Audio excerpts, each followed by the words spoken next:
dari Ustadz Dr. Abdi.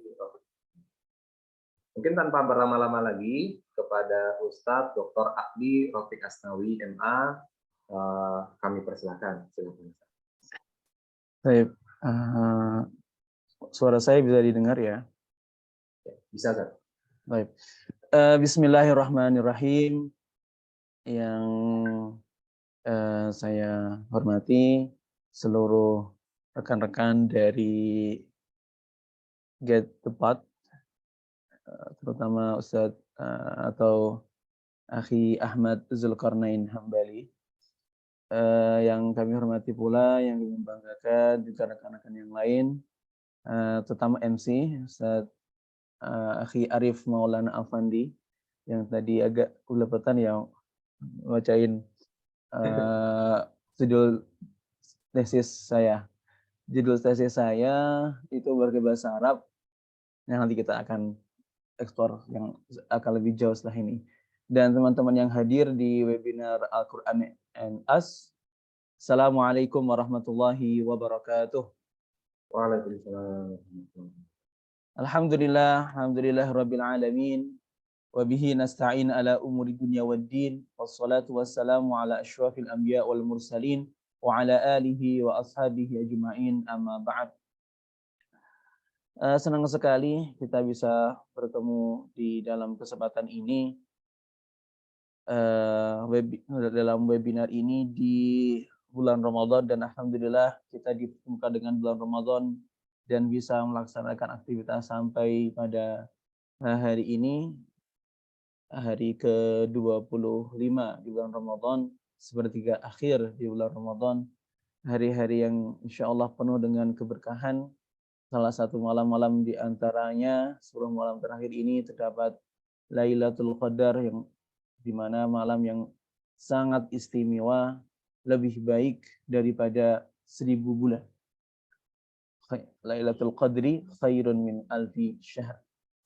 Salawat dan salam semoga kita tetap dicurahkan kepada junjungan kita Nabi Agung Muhammad sallallahu alaihi wasallam yang telah memberikan kita contoh suri tauladan bagaimana mengisi hari-hari di bulan Ramadan, terutama 10 hari terakhir pada bulan Ramadan ini. Beliau lebih giat di dalam ibadah daripada hari-hari lainnya atau kesempatan lainnya pada bulan Ramadan pada 10 hari terakhir ini. Baiklah, teman-teman sekalian, hari ini saya akan kita bersama-sama akan berdiskusi tentang suatu tema yang sangat menarik, yaitu tentang mencari value atau nilai-nilai dengan Al-Quran, dengan bentuk judul Al-Quran. Temanya Proud to be Muslim, find your values through the Quran guidance. Oke. Apa yang kita diskusikan hari ini, ya, saya bagi menjadi 3 tema, ya, atau 3 pokok bahasannya. Pertama, Al-Quran is the guidance. Yang kedua, straight path in the Quran, ya. Yang terakhir, finding Quranic values.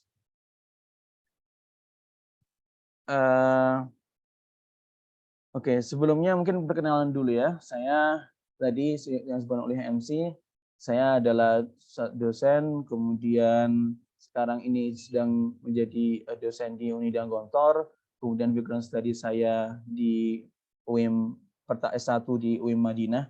Di sana tidak ada skripsi, sehingga saya tidak menulis judul skripsi, ya. Memang tidak ada skripsi di sana. Di CV saya tidak menyebutkan judul skripsi. Kemudian S2 saya di Qatar, di Universitas Hamad bin Khalifa University, HBKU.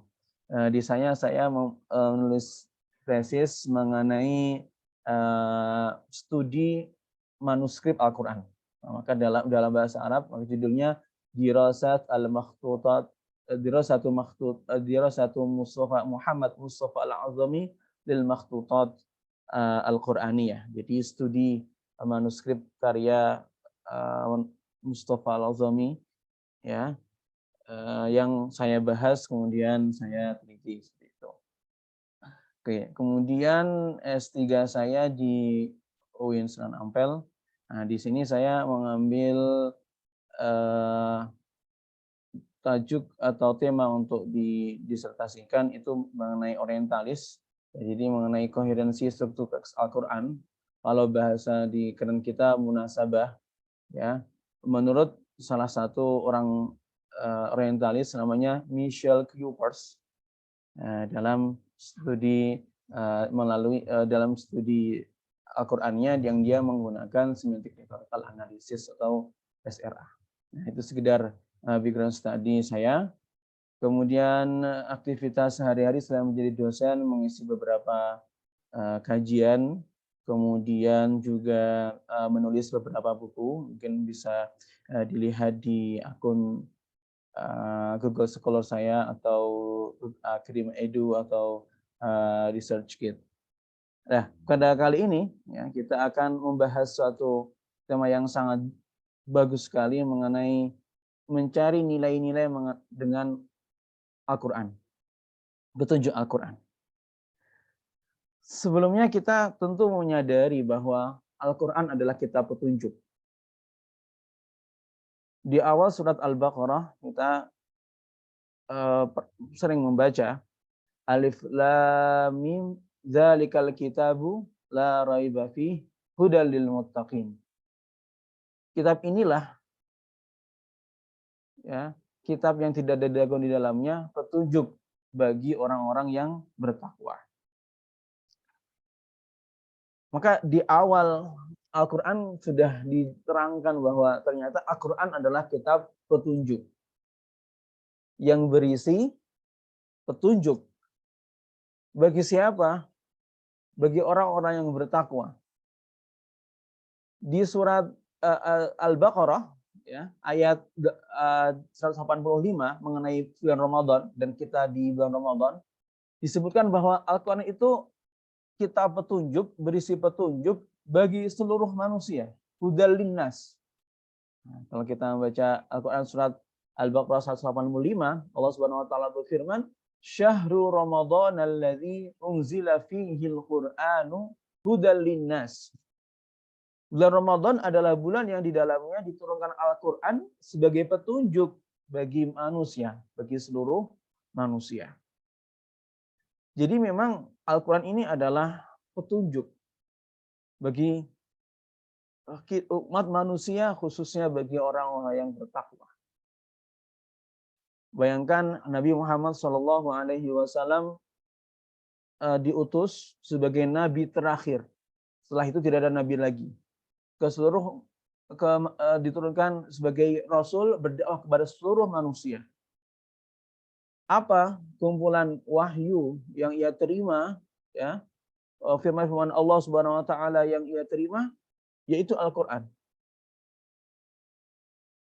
Nabi Muhammad SAW sudah lama meninggal, 1400 tahun lebih yang lalu. Ya. Ajaran-ajarannya yang masih kita pegang, masih eksis sampai saat ini, kita bisa temukan di dalam Al-Quran dan hadis. Kalau seandainya tanpa Al-Quran, tanpa suatu kitab petunjuk yang masih eksis sampai saat ini, bisa jadi kita kehilangan ajaran-ajaran agama yang Nabi Muhammad SAW bawa 1400 tahun yang lalu. Kita akan mengalami krisis panutan, krisis pedoman, krisis petunjuk. Untungnya ada Al-Quran. Untungnya Allah Subhanahu wa taala menurunkan Al-Quran kepada Nabi Muhammad SAW. Diturunkan pada bulan Ramadan, diturunkan pada malam Lailatul Qadar. Inna anzalnahu fi Lailatul Qadar. Wa ma adraka ma Lailatul Qadar. Lailatul Qadri khairum min alfi syahr. Ada di surat Al-Qadar. Jadi turunnya Al-Quran ini rahmat, kasih sayang, bentuk kasih sayang dari Allah Subhanahu wa taala kepada kita semua agar kita mempunyai pedoman dalam hidup, agar kita mendapatkan petunjuk di saat banyak sekali masalah, banyak sekali problematika, dinamika kehidupan yang mungkin semakin hari semakin ruwet.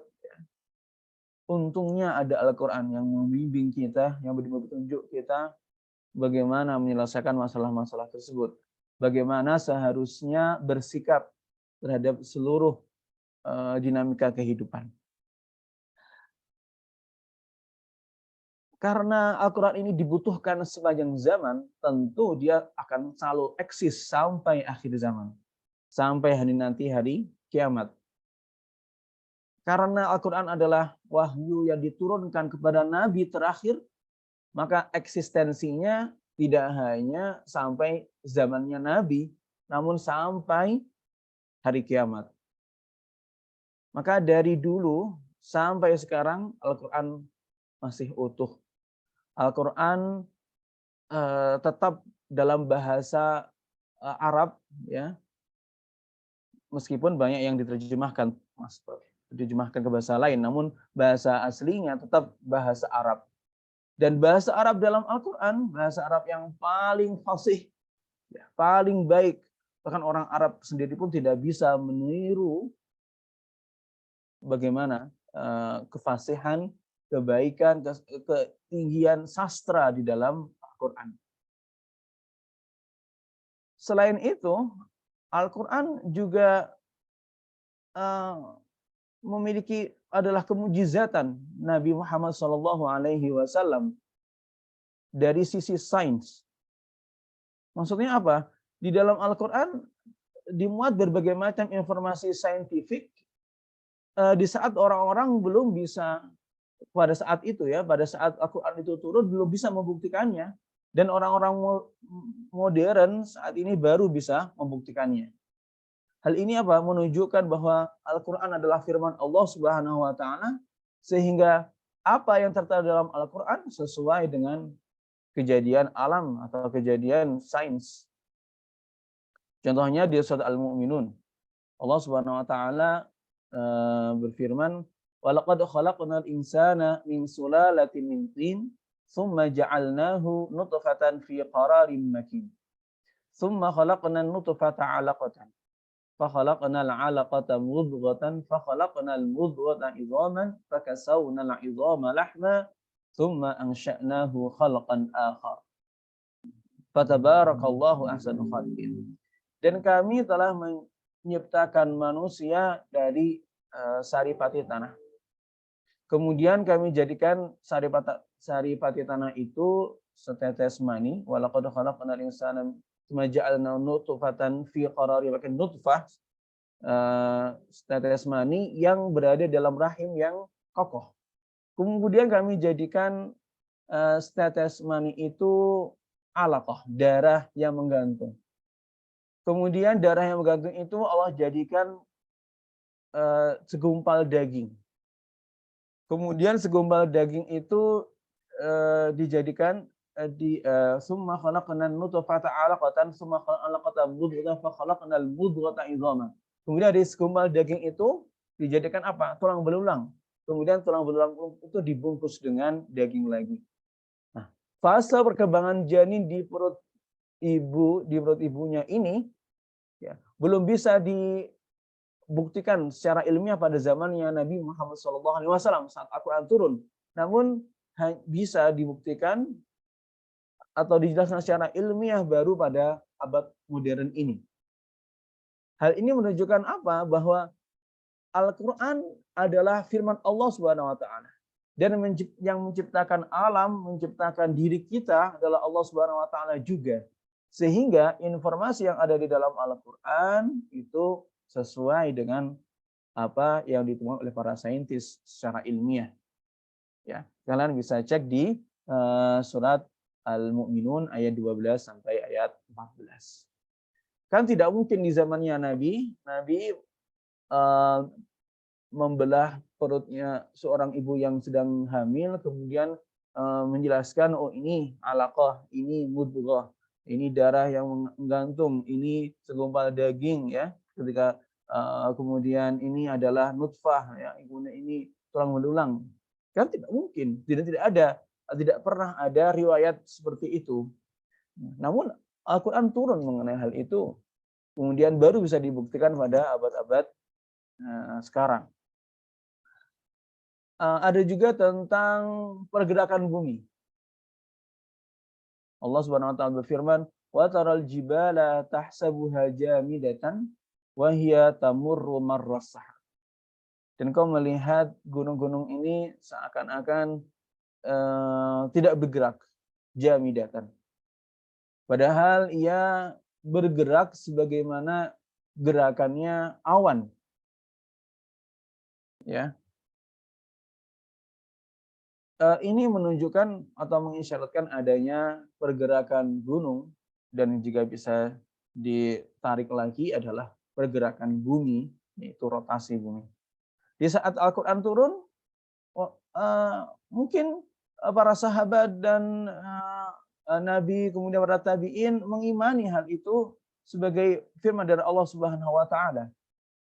Namun di zaman modern ini, setelah berkembangnya ilmu pengetahuan dan ditemukan bahwa bumi berotasi, maka ternyata Al-Quran menyimpan informasi mengenai hal-hal saintifik, yaitu bisa berupa perjalanan atau bergeraknya bumi dan lain sebagainya.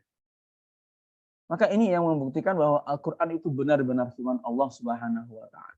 Kesesuaian antara Al-Quran dan penemuan-penemuan sains ini membuktikan bahwa Al-Quran memang kitab petunjuk.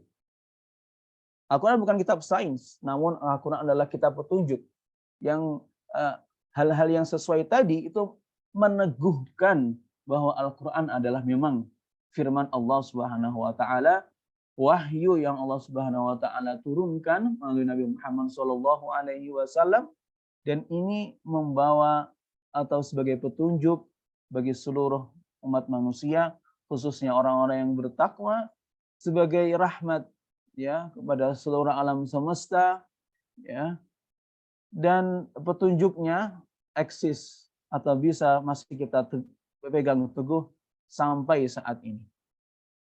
Maka petunjuk Al-Quran ini karena bukan kitab sains namun kitab petunjuk, maka berisi kepada petunjuk Al-Quran atau petunjuk-petunjuknya itu bersifat global, namun juga relevan kapan saja dan di mana saja. Shalihun likulli zamanin wa makanin. Tentunya ayat-ayat tersebut karena bersifat global perlu ditafsirkan. Perlu kita membuka ruang seluas-luasnya mengenai tafsir, ya. Tentunya tafsir yang sesuai dengan pokok-pokok ajaran agama, bukan tafsir-tafsir yang tidak sesuai dengannya. Dengan Al-Quran ini, maka peradaban manusia, terutama peradaban Islam, itu jaya. Al-Quran di zaman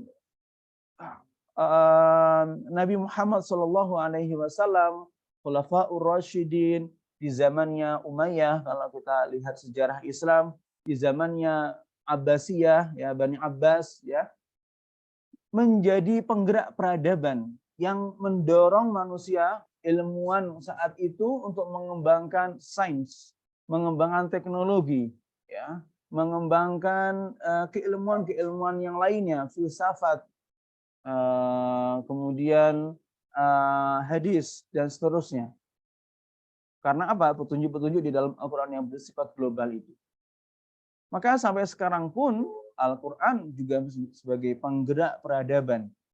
Betapa Al-Quran dengan sifat globalnya itu mendorong orang untuk berpikir, dengan banyak sekali menyinggung kita untuk bisa berpikir. Dengan ungkapan afala ta'qilun, apakah kalian tidak berpikir atau memikirkan?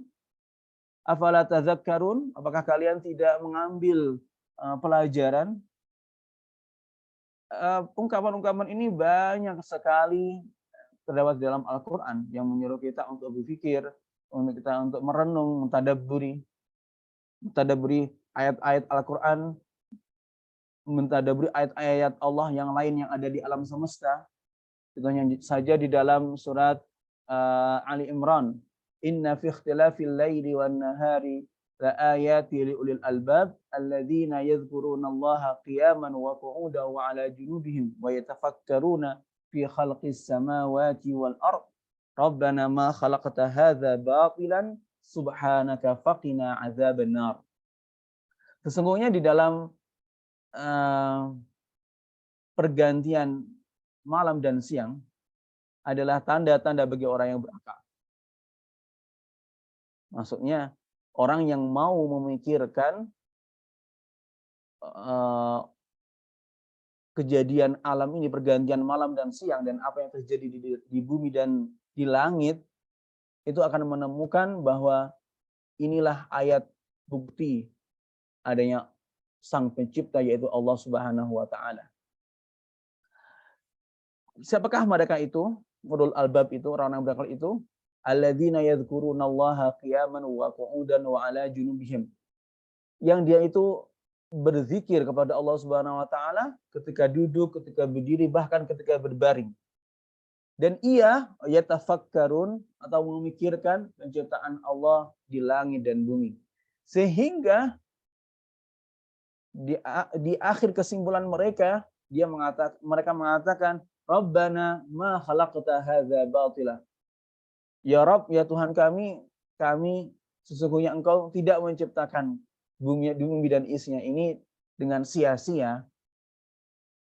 Maka ampunilah kami, maafkanlah kami, bebaskanlah kami dari neraka karena kami banyak sekali berbuat kesalahan, tidak memikirkan ayat-ayatmu dengan semestinya, tidak melaksanakan amanah sebagai khalifah di muka bumi, sebagai pemimpin di muka bumi dengan sebaik-baiknya. Seharusnya manusia ini sebagai khalifah, ya, di muka bumi ini yang bertanggung jawab juga diberi amanah untuk menjaga kelestarian lingkungan. Namun kita lihat banyak dari manusia sendiri pun yang tidak menjaga apa yang Allah Subhanahu wa Ta'ala amanahkan, ya, tidak menjaga kelestarian bumi, bahkan membuat kerusakan di dalam bumi, di muka bumi dan seterusnya. Sampai banyak bencana, itu memang karena sebagian adalah ulah manusia. Zaharal fasadu fil barri wal bahri bima kasabat aydin nas. Allah Subhanahu wa Ta'ala sudah mengingatkan bahwa kerusakan yang ada di muka bumi ini, ya, di laut maupun di daratan, adalah akibat dari tangan-tangan manusia. Ya. Liyudhiqahum ba'dalladzi 'amilu la'allahum yarji'un, agar mereka ini, para manusia, merasakan akibat dari apa yang hal-hal yang buruk yang telah mereka lakukan, sehingga mereka itu kembali lagi kepada jalan yang benar, jalan yang lurus. Ya, kembali lagi melestarikan alam, kembali lagi mengelola bumi dengan sebaik-baiknya. Maka untuk mengemban amanah sebagai khalifah fil ard, ya, kita perlu petunjuk, dan petunjuknya ada di dalam Al-Quran. Setiap hari kita laksanakan sholat. Setiap kali sholat kita membaca surat Al-Fatihah. Di surat Al-Fatihah ada suatu ayat yang berupa doa kepada Allah Subhanahu wa Ta'ala. Ihdinas siratal mustaqim. Tunjukinlah kami jalan yang lurus. Ada 3 term yang patut kita garis bawahi di sini. Pertama, ihdina. Ihdina ini dalam bahasa Arab, ya, adalah suatu bentuk kata perintah. Ihdi, yaitu berilah petunjuk. Ihdina, berilah kami petunjuk. dari kata-kata huda atau hada uh, yahdi, ya, al-hidayah, dari kata-kata hidayah yaitu petunjuk, ya. Kata kerjanya ihdi, berilah kami petunjuk, ihdina, berilah kami petunjuk. Yang kedua adalah as-sirat. As-sirat adalah artinya jalan. Mustaqim artinya jalan yang lurus, istiqamah, konsisten, ya.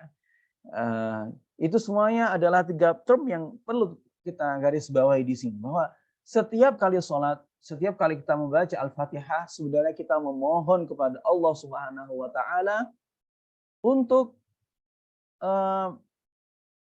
diberikan petunjuk, taufik mengenai jalan yang lurus. Sekarang pertanyaannya, apa itu jalan lurus yang dimaksud di dalam ayat ini? Dan apa sebenarnya jalan lurus yang ada di dalam Al-Quran? Kalau kita searching, ya, di Al-Quran ini banyak sekali ayat-ayat yang menjelaskan tentang jalan yang lurus. Tidak hanya dalam surat Al-Fatihah saja. Sedikitnya ada 33 tempat di dalam Al-Quran yang memuat ungkapan atau kata kunci jalan yang lurus, hudan mustaqim, dengan segala bentuk variasinya. As-siratan mustaqima, ada as-sirat al-mustaqim, dan seterusnya. Jadi ada 33 kali. Dengan mengetahui apa dan maksud daripada jalan yang lurus dalam Al-Quran ini, kita nanti akan lebih tahu bagaimana dan jalan yang lurus yang kita setiap hari minta di dalam surat Al-Fatihah ini. Apa yang dimaksud dengan as-sirat al-mustaqim, ya?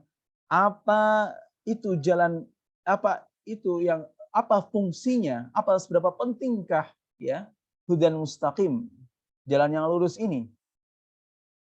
Kalau kita ingin mendapatkan jalan yang lurus, apa yang harus kita lakukan? Siapa saja yang akan diberi jalan yang lurus ini? Ya. Kemudian ternyata setiap manusia mempunyai atau dapat memperoleh jalan yang lurus sesuai dengan petunjuk Al-Quran. Namun ternyata Al-Quran sudah mewanti-wanti, ternyata ada penghalang bagi seluruh manusia untuk mencapai jalan lurus itu. Dan ternyata di dalam Al-Quran juga disebutkan bahwa ada otoritas tertinggi yang dapat memberikan jalan yang lurus. Pertama adalah apa itu jalan lurus yang dimaksud di dalam ihdinas siratal mustaqim. Di dalam kajian Al-Quran, suatu makna itu bisa kita peroleh secara sempurna jika kita menyebutkan ayat-ayat yang lain sesuai dengan term yang sama. Ihdinas siratal mustaqim, tentunya di dalam Al-Fatihah sendiri juga sudah disebutkan jalan yang lurus yang dimaksud adalah siratal ladzina an'amta alaihim, yaitu jalan orang-orang yang Allah Subhanahu wa taala berikan nikmat. Bukanlah jalan ghairil maghdubi alaihim, bukan jalan orang-orang yang Allah murkai, ya, dan bukanlah jalan orang-orang yang tersesat. Namun secara lebih detail lagi, bagaimana jalan yang dimaksud ini? Ternyata kalau kita lihat, ya, di dalam ayat-ayat yang lain mengenai jalan yang lurus ini, contohnya dalam surat Az-Zukhruf, ya, ayat 64, Allah Subhanahu wa taala berfirman, "Innallaha huwa rabbi wa rabbukum fa'buduh, hadza shiratum mustaqim." Sesungguhnya Allah ialah Tuhanku dan Tuhanmu, sembahlah Ia, ini adalah jalan yang lurus. Maka jalan yang lurus mengenai dalam ayat ini menunjukkan jalan peribadatan pada Allah Subhanahu wa taala. Dalam surat Yasin juga disebutkan wa ani'buduni hadza siratum mustaqim. Jugalah sembahlah aku, yaitu Allah Subhanahu wa taala. Inilah jalan yang lurus. Ada juga perkataan Nabi Isa alaihi salam kepada kaumnya dalam surat Al-Maryam. Wa innallaha rabbi wa rabbukum fa'budu hadza siratum mustaqim. Dan yang lain sebagainya. Kalau kita lihat juga di dalam Al-Quran hal-hal mengenai peribadatan kepada Allah Subhanahu wa taala ini disebutkan dengan jalan yang lurus, as-sirat al-mustaqim. Pengertian jalan yang lurus ini menekankan bahwa jalan yang Allah Subhanahu wa taala telah berikan, ya, kemudian peribadatan kepada Allah Subhanahu wa taala ini adalah jalan yang panjang yang tidak berkelok-kelok. Secara filosofis atau secara retorika bahasa Arab, jalan yang lurus ini menandakan bahwa apa yang Allah Subhanahu wa taala berikan, petunjuk yang Allah Subhanahu wa taala berikan ini sangatlah jelas, sangatlah dapat mencapai jalan yang mencapai tujuan yang kita inginkan dengan sebaik-baiknya. Tentunya beda antara jalan yang lurus dengan jalan yang berkelok-kelok. Kalau jalan yang berkelok-kelok ini kita tidak tahu tujuan kita itu apa. Namun dengan jalan yang lurus dari jauh pun kita tahu bahwa tujuan kita adalah di ujung jalan tersebut karena jalannya lurus. Hal ini juga menandakan bahwa apa yang Allah Subhanahu wa taala hadirkan di dalam Al-Qur'an, petunjuk yang Allah Subhanahu wa taala hadirkan di dalam Al-Qur'an, syariat Allah Subhanahu wa taala yang lengkap ini tujuannya jelas, yaitu kebahagiaan manusia di dunia maupun di akhirat. Tujuan akhir kita adalah surganya Allah Subhanahu wa taala. Ya. Berbeda dengan jalan yang lain, ya. Berbeda dengan jalan-jalan yang lain yang berkelok-kelok yang tidak tahu arahnya kemana. Namun jalan yang Allah Subhanahu wa taala inginkan, ya, yang Allah Subhanahu wa taala sediakan adalah jalan lurus menggapai surganya Allah Subhanahu wa taala, menggapai kebahagiaan di dunia maupun di akhirat. Maka jalan lurus ini sangatlah penting, bahkan para nabi pun menyeru kepada jalan yang lurus. Di dalam Al-Qur'an disebutkan dalam surat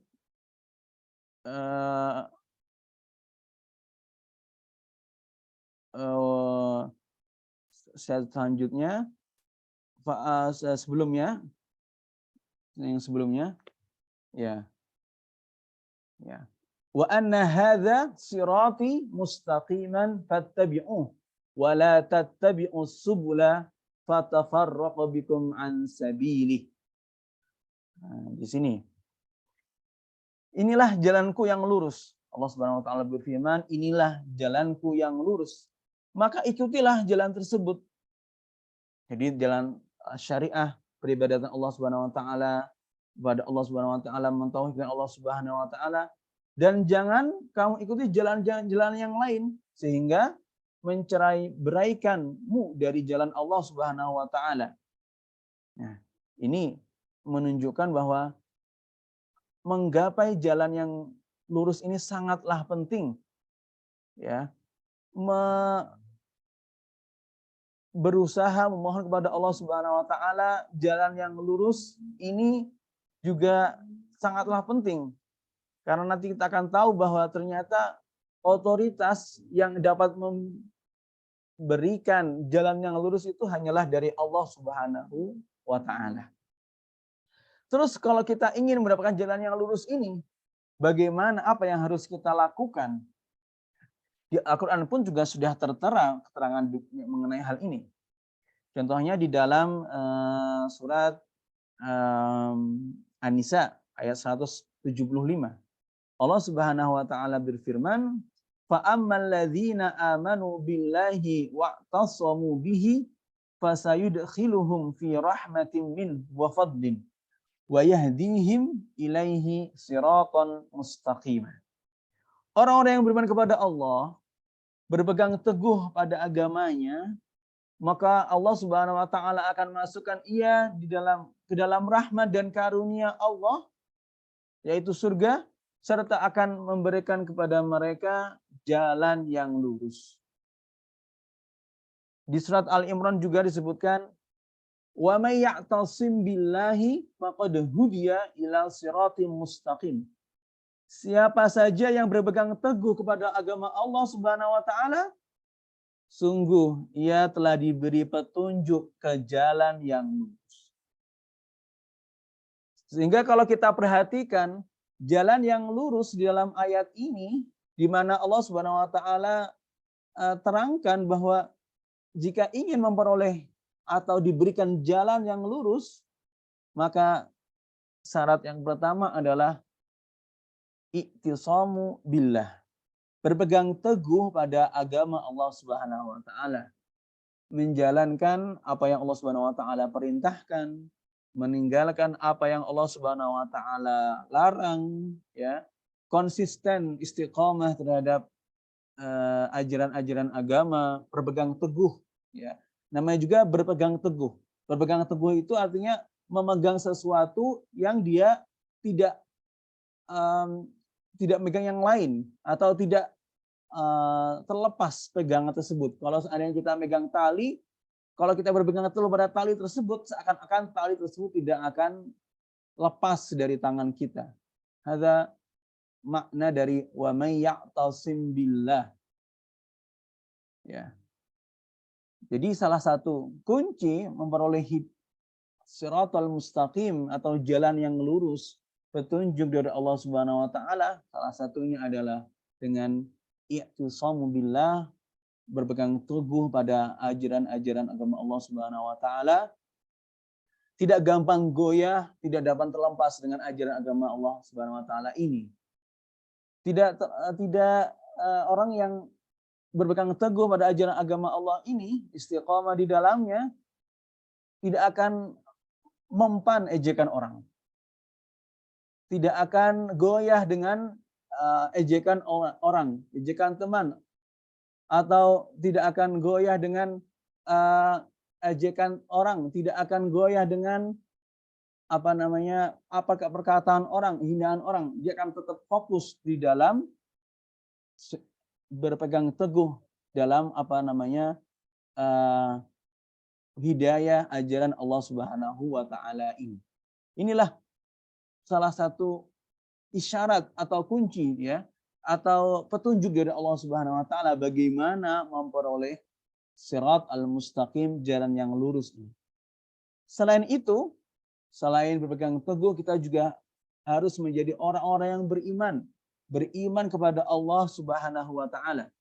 Karena Allah Subhanahu wa taala berfirman juga di dalam ayat tadi An-Nisa 175, dan juga dikuatkan dengan ayat yang lain. Allah Subhanahu wa taala berfirman, contohnya dalam surat Al-Hajj ayat 54, wa innallaha lahadil ladzina amanu ila siratim mustaqim.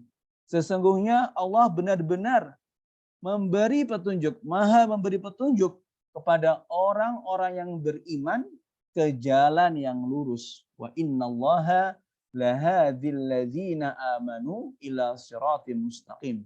Sesungguhnya Allah benar-benar Maha memberi petunjuk kepada orang-orang yang beriman ke jalan yang lurus. Maka kalau kita ingin menjadi atau mendapatkan, ya, jalan yang lurus itu, hendaklah kita benar-benar meningkatkan keimanan kita, benar-benar menjadi orang-orang yang beriman. Karena memang iman ini yazdad wa yanqus, bertambah kuat dan kadang-kadang berkurang.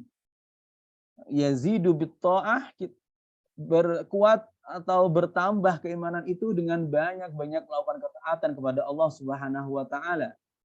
wa yanqusu bil maksiyah, dan berkurang dengan adanya maksiat.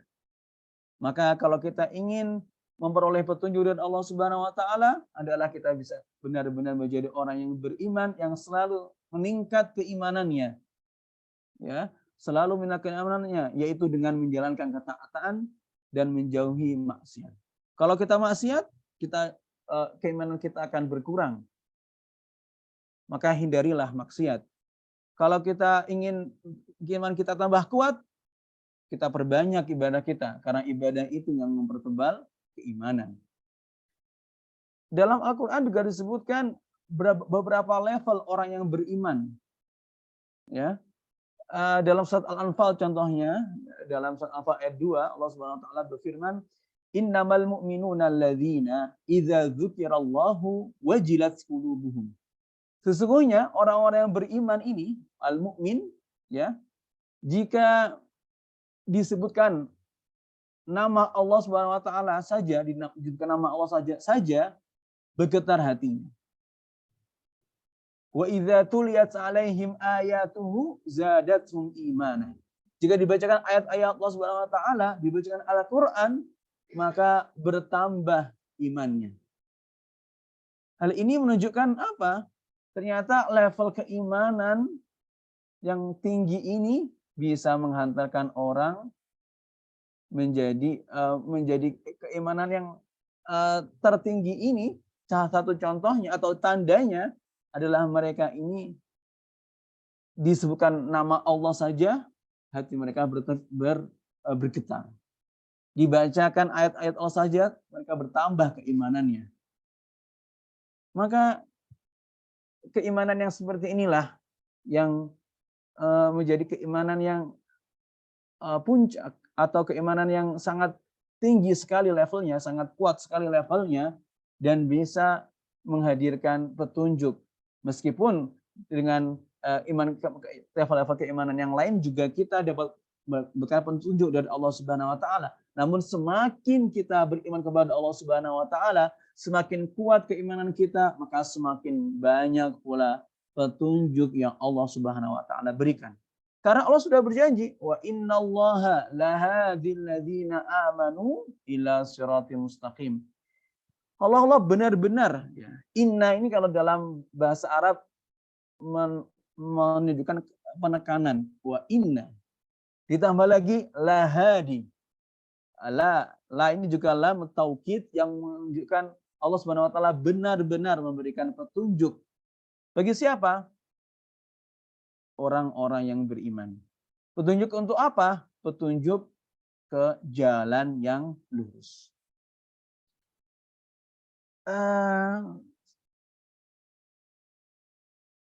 Selanjutnya kita juga perlu menyadari bahwa di dalam menjalankan ketaatan tersebut, di dalam memperoleh jalan yang lurus tersebut itu tidaklah mudah. Ada selalu banyak orang atau hal yang bisa menghalangi kita dari memperoleh jalan yang lurus tersebut. Bahkan setan sendiri, ya, iblis, ketika Nabi Adam alaihissalam diciptakan, kemudian ia disuruh untuk sujud kepada Nabi Adam dan ia tidak mau, ya, bahkan iblis sendiri itu bersumpah ketika itu akan menghalangi manusia dari memperoleh jalan yang lurus yang Allah Subhanahu wa taala sediakan tadi. Setan akan berusaha semaksimal mungkin untuk menghalangi diri kita beribadah kepada Allah Subhanahu wa taala, bertambah keimanan kita sehingga berujung pada bertambahnya petunjuk dari Allah Subhanahu wa taala, menghalangi kita dari jalan yang lurus ini, yaitu Shiratal Mustaqim. Allah dalam Al-Quran di surat Al-A'raf, ya, setan telah bersumpah, qala fabima aghwaytani la'aq'udanna lahum shiratal mustaqim. Pasti aku akan menghalangi mereka dari jalanmu yang lurus. pasti aku mendatangi mereka, la atiyannahum min baini aidihim, dari depan, wa min khalfihim, dari belakang, wa an aimanihim, dari kanan, wa an shimalihim, dari kiri, wala tajidu aktsarahum syakirin, dan engkau dapati kebanyakan mereka tidak bersyukur. Maka kita perlu membentengi diri atau perlu berusaha semaksimal mungkin untuk melawan gangguan, godaan, ya, segala macam hal yang menghalangi kita dari jalan yang lurus. Allah Subhanahu wa taala telah mewanti-wanti kita jauh-jauh hari sebelumnya, ya, mengenai, ya, adanya halangan bagi orang-orang yang memperoleh jalan yang lurus.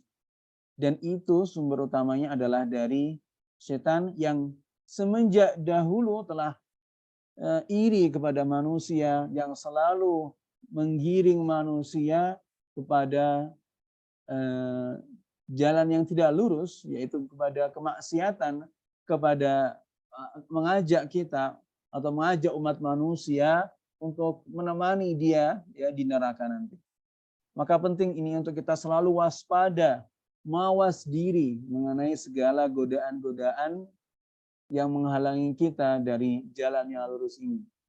Sehingga kita tetap bisa istiqomah, konsisten kepada ajaran agama Allah Subhanahu wa taala ini, jalan yang lurus yang Allah Subhanahu wa taala berikan, yang Allah sediakan, ya, beribadah kepada Allah Subhanahu wa taala, ya, agar kita tetap bisa menjalankan ketaatan kepada Allah Subhanahu wa taala ini dengan sebaik-baiknya. Karena memang kita perlu untuk menentukan siapa musuh kita, ya, sebelum kita ini berjuang, ya, sebelum kita ini melakukan suatu gerakan, ya, kita perlu namanya antisipasi siapa sih sebenarnya yang menjadi penghalang kita dan bagaimana cara kita untuk mengantisipasi halangan tersebut, ya.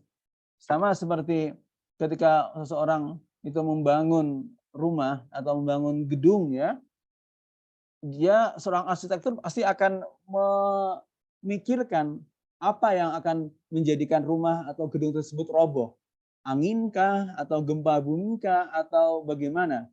Dan bagaimana konstruksi bangunan sehingga dia bisa tahan gempa, bisa tahan angin, ya, bisa tahan tidak rubuh, tidak cepat roboh dan sebagainya. Jadi kita dari awal memikirkan hal-hal yang dapat menghalangi diri kita dari hal-hal dari jalan yang lurus tadi, yaitu setan. Maka di dalam Al-Quran disebutkan inna syaitana aduun fattakhizuhu aduwa innama yad'u hizbahu liyakunu min ashabis sa'ir. Sesungguhnya setan itu adalah musuh yang nyata bagi kalian. Maka jadikanlah ia musuh. Nah, ini penting. Banyak orang yang tahu bahwa setan itu menggoda kita kepada hal yang jahat, yaitu musuh kita dalam kebaikan. Namun tidak menjadikan setan musuh, maka malah menjadikan setan itu teman. Ya. Ada orang yang seperti itu, menjadikan setan itu teman mereka, mengikuti setan, ya, terus mesra dengan setan kepada dalam mengajarkan hal yang buruk. Maka dalam Al-Quran disebutkan fattakhidhuhu aduwa, jadikan dia musuh. Kalau kita menjadikan setan itu musuh, maka kita waspada terhadap setan, mengantisipasi hal-hal yang jelek yang muncul dari setan tersebut. Fattakhidhuhu aduwa innama yad'u hizbahu liyakunu min ashabis sa'ir. Karena sesungguhnya setan itu menyuruh kita kepada untuk menemani mereka di neraka yang panas. Oke. Selanjutnya memang kita selain kita berusaha untuk memberi jalan yang lurus, kita tentunya sadar bahwa segala sumber, ya, dari jalan yang lurus ini adalah Allah Subhanahu wa taala. Ketika Nabi SAW mendakwai pamannya sendiri, Abu Thalib, untuk masuk Islam. ia tidak bisa mengajaknya kepada masuk Islam. Padahal Abu Thalib adalah paman Nabi, ya, padahal Nabi Muhammad SAW menakwahi pamannya sendiri, kemudian Abu Thalib juga telah banyak membantu Nabi juga, melindungi Nabi juga. Namun dengan kedekatan-kedekatan ini pun dakwahnya Nabi tidak bisa menjadikan Abu Thalib masuk Islam. Ini hal menunjukkan apa? Bahwa jalan yang lurus, hidayah, petunjuk Allah Subhanahu wa taala ini otoritas tertinggi yang memilikinya adalah Allah Subhanahu wa taala. Kita dapat menyampaikan hal yang baik kepada manusia, ya. Namun tetap hidayah itu datang dari Allah Subhanahu wa taala. Dalam Al-Qur'an disebutkan wallahu yad'u ila daris salam wa yahdi man yasha'u ila siratim mustaqim. Allah menyuruh manusia semuanya untuk berlaku baik, darussalam, untuk menjadi penghuni surga. Namun Allah hanya memberi petunjuk kepada siapa saja yang Allah Subhanahu wa taala kehendaki yang berupa jalan yang lurus tersebut. Memang dakwah ini sampai ke mana-mana, ke orang-orang non-muslim, ke seantero dunia. Apalagi sekarang ada teknologi yang sangat canggih. Satu kali kita berceramah bisa didengarkan oleh seluruh umat manusia jika masuk pada link Zoom yang sama, ya, di Amerika, Eropa, Afrika. Ya, dakwah ini menyebar kemana-mana. Namun yang menggerakkan manusia, kemudian yang menjadikan manusia itu betul-betul menjalankan syariat masuk Islam, ya sumber utamanya Allah Subhanahu wa taala. Ada juga jalan yang lurus dalam kehidupan sehari-hari. Sudah ada orang yang sudah berislam, sudah menyatakan bersyahadat masuk Islam, namun kehidupan sehari-harinya tidak mencerminkan jalan yang lurus. Padahal kita sudah mengajak mereka kepada jalan yang lurus. Ya, mungkin jarang sholatnya bolong-bolong, ya, kemudian tidak puasa dan lain sebagainya. Maka selain kita menyuruh kepada Allah Subhanahu wa taala, menyuruh maksudnya itu menyadarkan, berdakwah kepada mereka, kita juga perlu mengembalikan hidayah tersebut kepada Allah, atau kita memohon kepada Allah Subhanahu wa taala agar memberikan jalan yang lurus. Maka di dalam surah Al-Fatihah terdapat doa ihdinas siratal mustaqim. Tunjukilah kami ya Allah, tidak hanya saya namun juga keluarga saya, namun juga paman saya yang belum berislam dengan baik, mungkin tetangga saya ya Allah yang belum berislam dengan baik, umat muslim yang lain di Indonesia atau umat muslim lainnya di seluruh dunia dan seluruh umat manusia yang ada di dunia ini untuk mendapatkan jalanmu yang lurus. Ihdinas siratal mustaqim. Maka perlu ini kita ulang-ulang terus dalam Al-Fatihah, kita ulang, dalam salat kita ulang.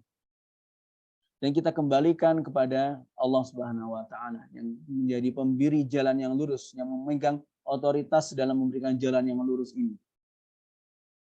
Dan ini menjadikan kita tidak kecewa kalau seandainya dakwah kita tidak berhasil.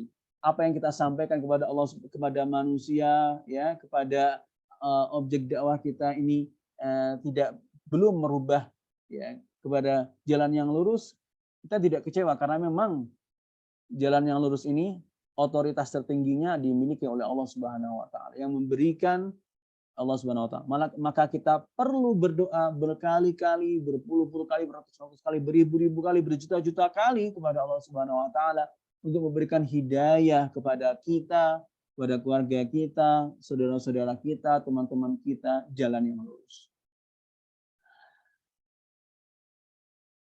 Secara praktek, ya, secara praktek untuk menemukan petunjuk, ya,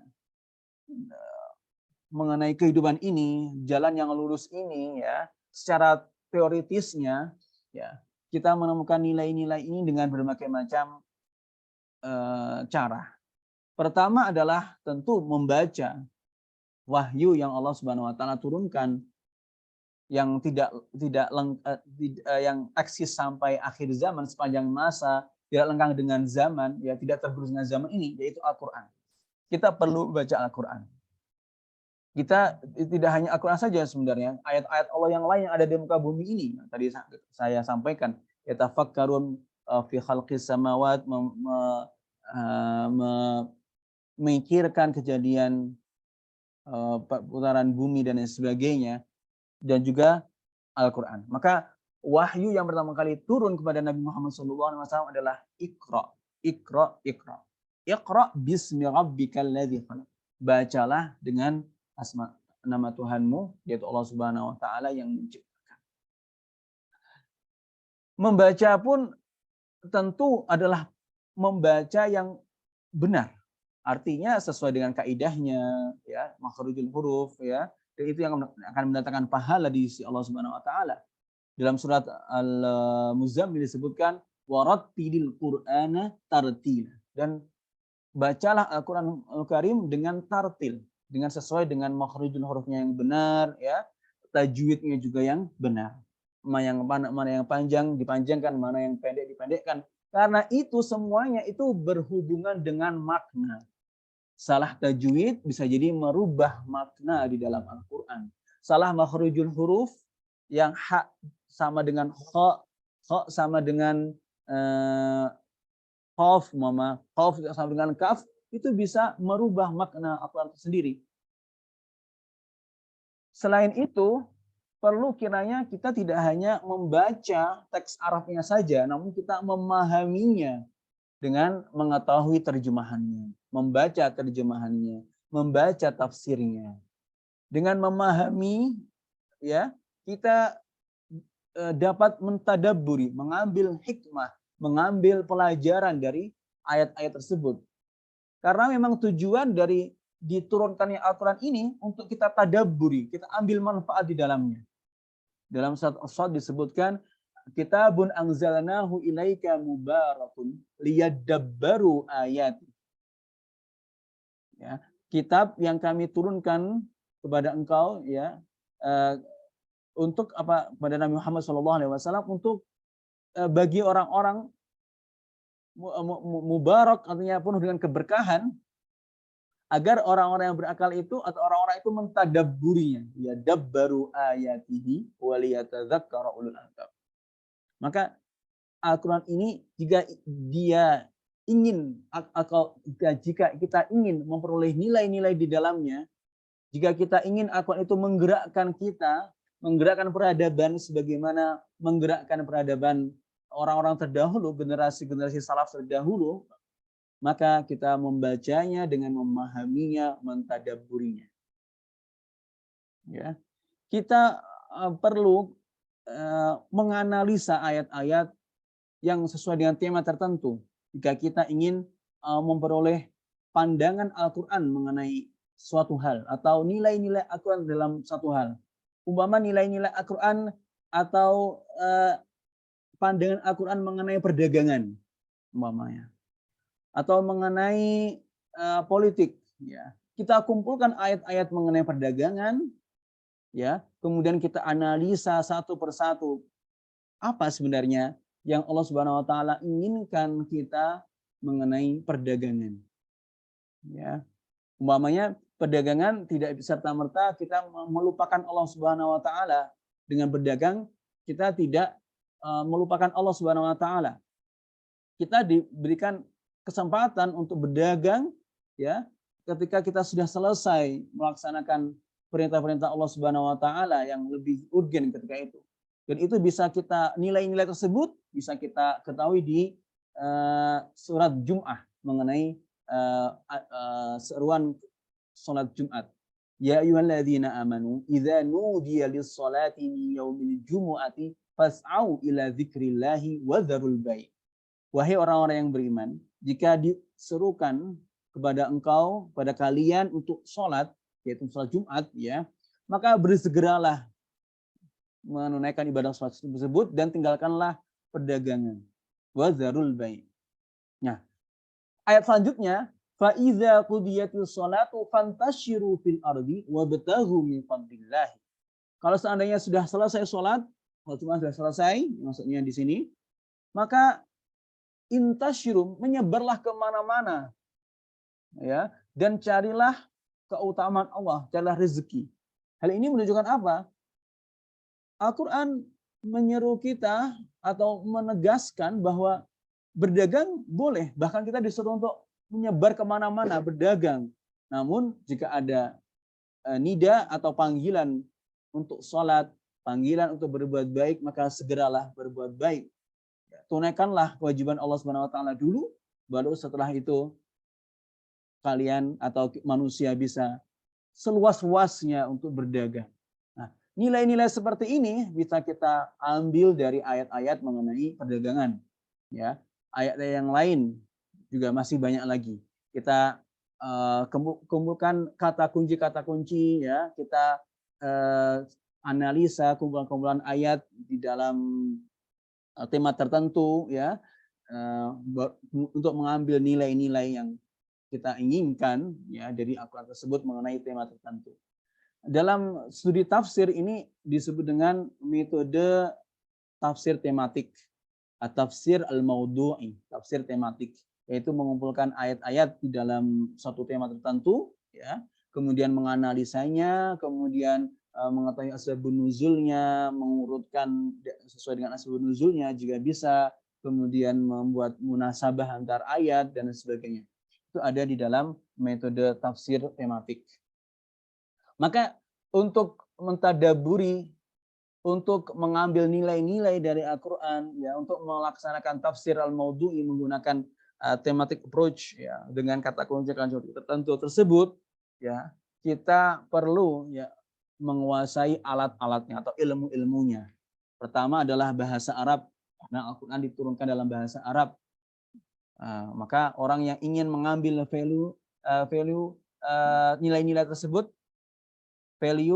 dan value apapun, ya, perlu menguasai bahasa Arab untuk mengetahui arti dari teks tersebut. Tidak hanya mengandalkan terjemah, karena terjemah adalah salah satu versi penafsiran. Ya, dengan kita mengetahui bahasa Arab, ya, suatu kata itu akan kita ketahui luas maknanya, ya, luas maknanya. Dalam terjemahan tersebut, penerjemah hanya mengambil salah satu versi tafsir atau salah satu bagian dari luasnya makna dalam suatu kata atau ayat tersebut. Maka kita tidak hanya berpangku tangan atau hanya mengandalkan terjemahan, namun juga seyogyanya kita menguasai bahasa Arab, ya, kaidah-kaidahnya, kemudian arti-artinya, kemudian retorika dalam bahasa Arab dan sebagainya untuk memahami isi Al-Quran. Kita juga tidak boleh mengecampingkan ilmu-ilmu Al-Quran ya dalam menguasai memahami ayat-ayat tersebut, seperti ilmu munasabah, ilmu qiraat, ya, tentang qiraat, bermacam-macam versi qiraat, kemudian ilmu asbabun nuzul dan sebagainya di dalam ulumul Quran, ya. Dan kita juga perlu namanya mengetahui kaidah-kaidah penafsiran, qawaidut tafsir, ya. Dan yang terakhir, jangan lupa kita perlu dibimbing oleh seorang yang ahli, orang yang pakar dalam Al-Quran, dalam ulumul Quran ini, kaidah-kaidah tafsir ini, sehingga kita bisa mengambil atau mencari nilai yang tepat, ya. Kita tidak terjerumus kepada penafsiran yang salah, karena memang ada penafsiran-penafsiran yang salah, dan ini biasa disebut dengan at-tafsir bir-ra'yi al-mazmum, penafsiran dengan akal, namun ini yang tidak baik gitu ya, mazmum atau tidak sesuai atau yang salah. Sekiranya itu yang bisa saya sampaikan pada kesempatan ini. Selanjutnya kita mungkin bisa berdiskusi, ya, untuk bisa memperdalam apa yang saya sampaikan. Begitu mungkin ini yang saya sampaikan. Selanjutnya diskusi saya tutup dulu apa yang saya sampaikan dengan baca salam. Assalamualaikum warahmatullahi wabarakatuh. Selanjutnya saya kembalikan kepada MC. Waalaikumsalam warahmatullahi wabarakatuh. Jazakumullah khairan katsiran Ustaz Dr. Ahli Rafiq Asnawi atas materi yang telah disampaikan, membahas tuntas ya tentang bagaimana jalan yang lurus, gitu. Apa itu jalan lurus, kemudian kita juga telah mendengarkan siapa sih orang-orang yang bisa mendapatkan jalan lurus itu dan apa penghalang dan bagaimana caranya.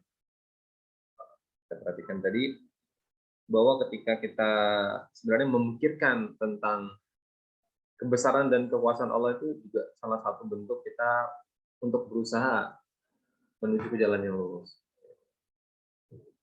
Baik, kita lanjut ke sesi selanjutnya ya teman-teman semua. Adalah sesi sharing tanya jawab kepada teman-teman semua, bisa raise hand jika ingin bertanya, menggunakan fitur raise hand terlebih dahulu, baru nanti saya persilakan untuk bertanya. Baik, kepada rekan-rekan silakan, jika ada yang ingin ditanyakan boleh raise hand.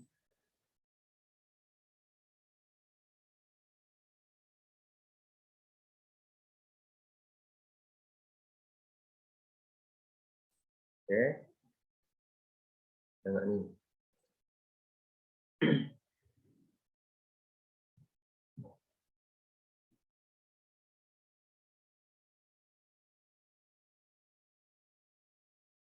Mungkin sambil nunggu. Boleh masuk, Kak?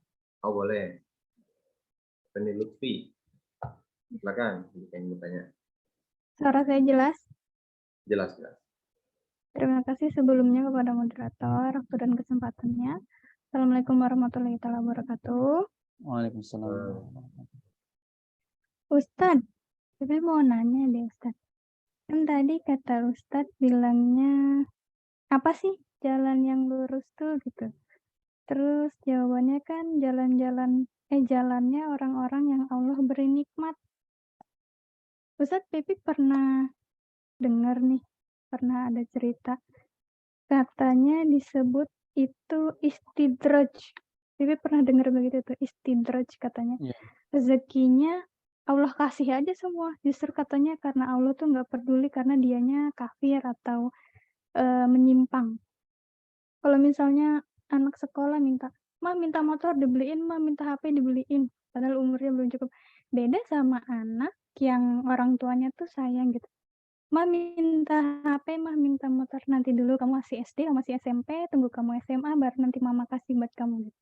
Nah, gimana ya Ustadz caranya ngebedain kalau rezeki itu rezeki yang memang Allah kasih karena Allah sayang, atau karena Allah tuh benci sama kita karena kita menyimpang dari yang Allah perintahin. Bisa nggak ya Ustadz Pipi ngebedain rezeki yang kayak gitu tuh dari Allah tuh? Iya. Ada cara ngebedainnya kan? Makasih. Iya, terima kasih.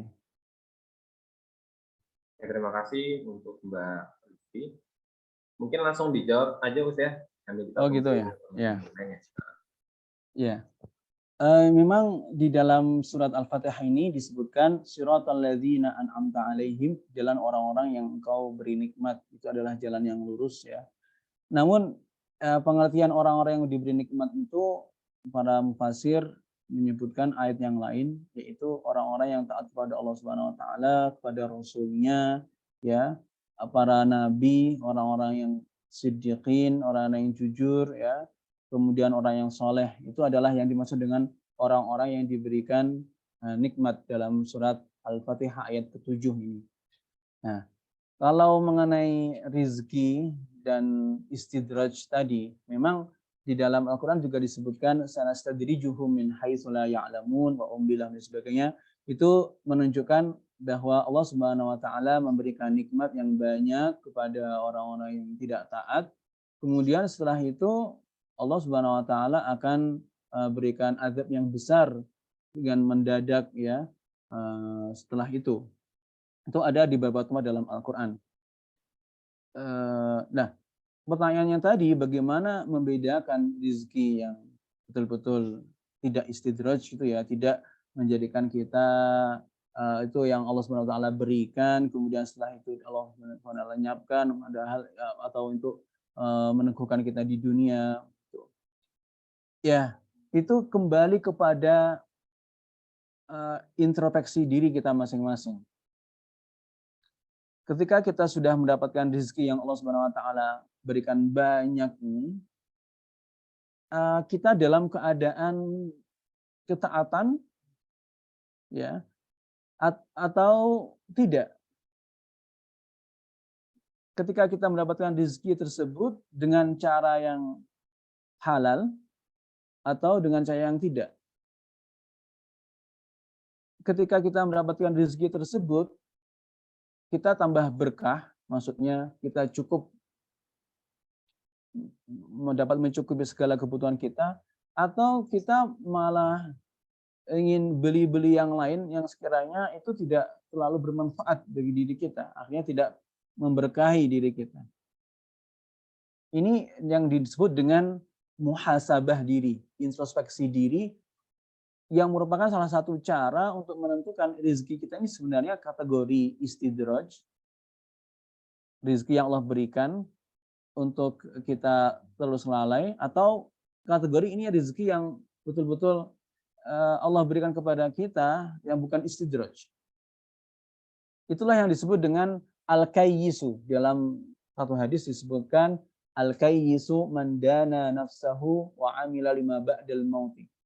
Orang yang pintar, orang yang cerdas, maksud adalah orang yang dapat membedakan ya, mana rezeki yang kategori istidraj dan tidak, adalah dia orang yang dia itu menghitung amal-amalnya sendiri. Dan dia mengerjakan sesuatu untuk hari akhir, yaitu setelah dia itu meninggal, hari-hari menyiapkan bekal untuk kehidupan setelah dia mati. Wa amila lima ba'dal mauti. Ketika mendapatkan rezeki yang banyak, umpamanya menang tender atau dia berdagang kemudian untungnya besar banget, ya, mungkin ratusan juta. Nah, kita perlu mengoreksi diri, kita ini sedang dalam ketaatan atau enggak sih? Kalau enggak, mungkin ini adalah istidraj. Allah memberikan nikmat yang banyak banget, kemudian setelah itu kita akan lenyap. Falamma nasu ma dzukiru bihi fatahna alaihim abwaaba kulli syai'. Ketika mereka telah, ini cerita kepada orang-orang yang kufur ya, orang-orang zaman umat dahulu, ketika mereka lupa kepada Allah Subhanahu wa taala, Allah Subhanahu wa taala akan buka segala pintu rezeki kepada dia, fatahna abwaaba kulli syai'. Kemudian Allah Subhanahu wa taala akan fa'akhadnahum baghtatan. Kami akan hukum dia, berikan dia azab secara mendadak gitu ya. Kemudian dia lenyap. Oke. Jadi ketika kita mendapatkan rezeki yang banyak tiba-tiba, atau rezeki yang banyak kemudian dalam jumlah yang fantastis seperti itu ya, dan namun keadaan diri kita ini sedang dalam tidak ada ketaatan, atau itu rezeki yang kita berikan dengan cara yang tidak halal, maka kita perlu mewaspadai atau mewanti-wanti atau mencurigai ya, bahwa jangan-jangan ini adalah istidraj. Maka yang kita harus lakukan kembali melaksanakan ketaatan kepada Allah Subhanahu wa taala, memperoleh rezeki yang halal, kemudian menyisihkan rezeki kita untuk orang lain. Wa mimma razaqnahum yunfiqun, berinfak di jalan Allah Subhanahu wa taala. Ya, itu karena memang infak, sedekah ini kata di dalam Al-Qur'an itu membersihkan harta. Khudz min amwalihim shadaqatan tutahhiruhum wa tuzakkihim biha wa shalli alaihim. Jadi ambillah harta mereka, sedekah dari harta mereka. Jadi ambillah sedekah dari harta mereka, karena sebenarnya sedekah tersebut dapat mensucikan diri mereka, mensucikan harta mereka. Maka ketika kita mendapatkan rezeki yang banyak, ya, jangan lupa untuk menyisihkan untuk orang lain, kepada saudara-saudara kita yang membutuhkan, kepada orang miskin, ya, orang-orang yang berjihad di jalan Allah, ya. Dalam Al-Quran disebutkan innamas shadaqatu lil fuqara wal masakin wal amilina 'alaiha wal mu'allafati qulubuhum. Orang yang baru masuk Islam, wa fi sabilillah, dalam berjihad jalan Allah, wa binus sabil, orang musafir, ya. Semua hal itu dalam rangka untuk menyucikan diri kita, menyucikan harta kita, dan menghindari, ya, dari kategori rizki-rizki yang tadi, istidraj tadi, ya. Karena memang Allah Subhanahu wa taala mencoba manusia itu dengan kebaikan dan keburukan. Salah satu kebaikannya bisa jadi rezeki kita melimpah, ya. Namun itu adalah sebenarnya ujian dari Allah Subhanahu wa taala. Wa balawnahum bil hasanati was sayyiati la'allahum yarji'un, dan kami uji mereka dengan kebaikan dan keburukan supaya mereka kembali ke jalan Allah Subhanahu wa taala. Maka itu yang bisa mungkin untuk bisa mendeteksi, ya, rezeki kita ini termasuk kategori istidraj atau tidak, kenikmatan Allah yang istidraj atau tidak, yaitu dengan pertama mengoreksi diri kita sendiri, kita dalam kondisi dalam ketaatan kepada Allah atau tidak, kita sedang dalam rangka ibadah, keseharian kita bagus dekat dengan Allah, atau kita lagi jauh dari Allah nih, kok kita dapat rezeki yang banyak. Kemudian yang kedua, kita perlu meneliti kembali, kita memperoleh rezeki itu dengan cara yang halal atau yang haram, atau memang syubhat antara keduanya. Kadang kan ada yang gitu kan, syubhat yang maksudnya ini halal atau enggak sih, ini atau haram enggak sih, dan sebagainya, kan masih belum jelas. Terus yang ketiga, kita perlu menyisihkan harta kita untuk orang-orang yang lain, sehingga walaupun mungkin itu ada syubhatnya, ya, ada hal-hal yang mungkin tidak pas dalam ajaran agama, itu bisa kita bersihkan dengan sedekah tersebut, dengan infak tersebut. Wallahu a'lam bishawab. Semoga itu bisa menjawab. Boleh direspon dulu Kak Ustadz Ya, atau mau yang bisa. lain dulu? Ini diskusi, jadi dua arah bisa lebih. Teman-teman yang lain, aduh maafin ya, Bibitnya kalau penasaran tuh terus aja dikejar nih. Tadi kan katanya lihat dulu kamu lagi dalam ketaatan atau enggak, rezeki yang kamu terima tuh gimana posisinya. Nah, Ustadz Pipi ngambil contoh mungkin rada ekstrim ya, cuman ini kan memang banyak terjadi. Seperti, maaf ya kalau ada yang kerja di bank, pegawai bank tuh kan kita tahu, bank tuh kan kebilang ribanya karena ada simpan pinjam di bank tuh. Kan posisi kita tuh pekerja Ustadz, sebulan saya kerja, saya buang tenaga, saya berkeringat. Tapi kan saya juga harus digaji. Tapi gaji saya dari uang mereka yang simpan pinjam di bank itu satu. Yang kedua, sebelumnya Pipi minta maaf kalau misalnya ada seorang janda. Janda ini punya anak 3, misalnya kan banyak tuh. Dia cuma lulusan SD atau SMP yang orang tuh nggak mau nerima dia bekerja karena memang dia nggak memiliki value dalam hidupnya gitu. Nah, dia tuh jadi seorang PSK, dikatakan seorang PSK yang prostitusi. Terus kalau dibilang dia prostitusi kan, misalnya malamnya, enggak ya kan, pokoknya bilangnya gini nih Ustadz, misalnya pagi dia bekerja kayak gitu, dia maksiat, malamnya dia sholat taubat, malamnya dia ketemu sama Allah taubat, terus minta ampun, tapi paginya siangnya kerjanya dia gitu lagi, tapi malamnya dia taubat lagi. Nah, gimana ya caranya biar kita tuh tahu, padahal posisinya tahu, kita tahu itu salah, cuman posisinya tuh kejepit, Ustadz. Nggak bisa. Kalau saya keluar, saya kerja tempat lain, saya nggak punya gaji, anak saya nggak makan, saya nggak hidup, atau semacam itulah yang perkiraannya tuh sulit untuk menjadi alasan, gitu. Gimana ya Ustadz? Pipi bingung. Gitu. Ya. Ya, tadi ya, mengenai bekerja di bank itu, saya kira bank tidak hanya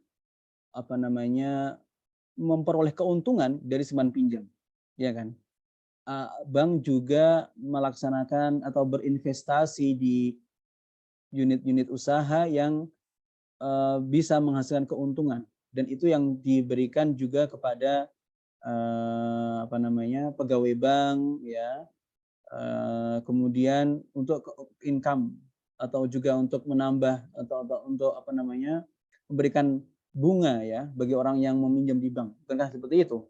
Jadi saya kira bank ini mempunyai banyak sekali unsur. Tidak hanya melaksanakan riba yang memang di dalam Al-Quran diharamkan, namun juga bank melaksanakan hal-hal yang lain seperti investasi. Dia juga melaksanakan perdagangan, al-bai', dan itu yang dihalalkan dalam Islam. Wa halallahu al-bai'a wa harrama riba. Dan Allah Subhanahu wa taala menghalalkan jual beli dan mengharamkan riba. Jadi ketika kita melihat bank, nampaknya kita juga perlu mengetahui apa yang dikerjakan oleh bank tersebut. Tidak hanya melulu mengenai riba, namun juga ada sisi jual belinya, investasi, bukan seperti itu.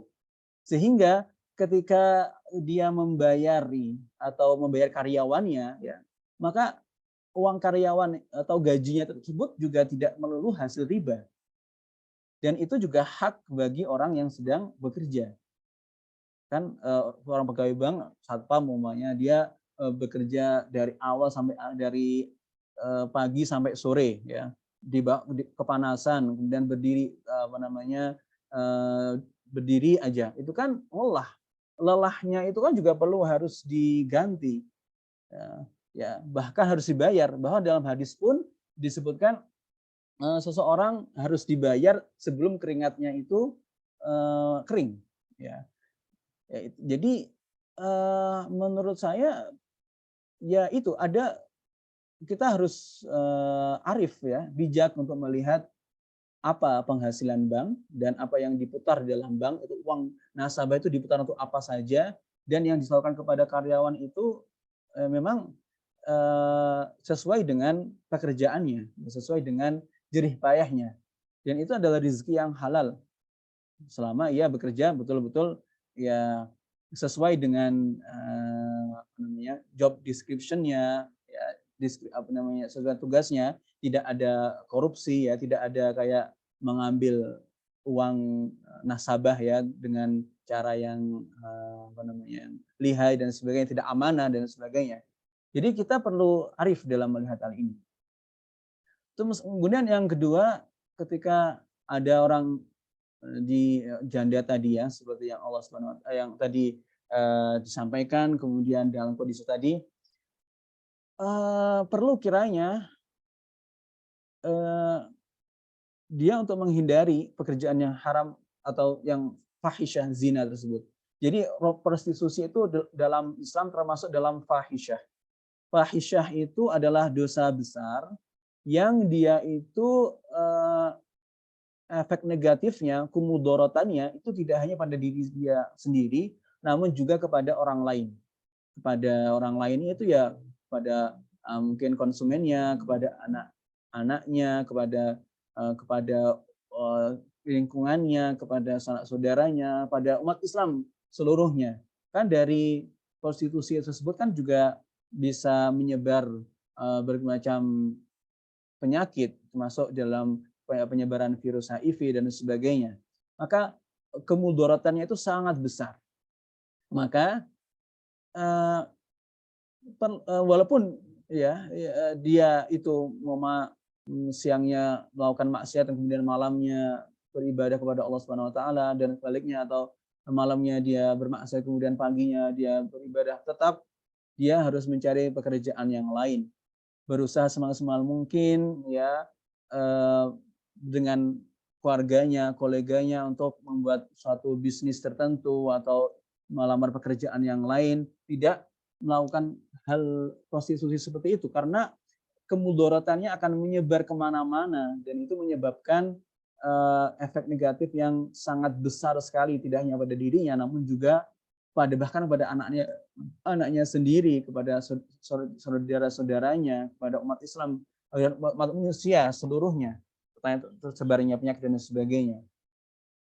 Dan orang yang ciri-ciri, orang yang dia itu betul-betul bertakwa, itu dia itu meninggalkan fahisyah tersebut.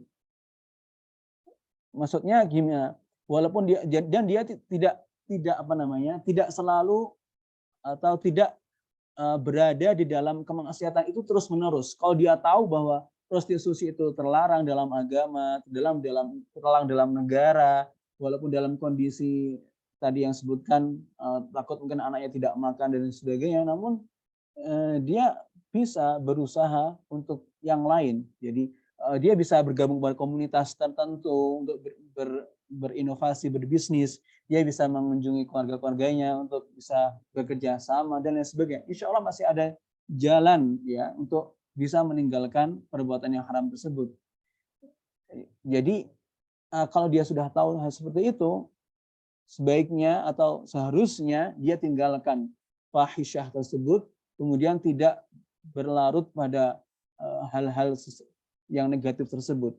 Dalam surat Ali Imran disebutkan salah satu ciri orang yang bertakwa itu walladzina idza fa'alu fahishatan aw zalamu anfusahum dzakarullaha fastaghfiru lidzunubihim.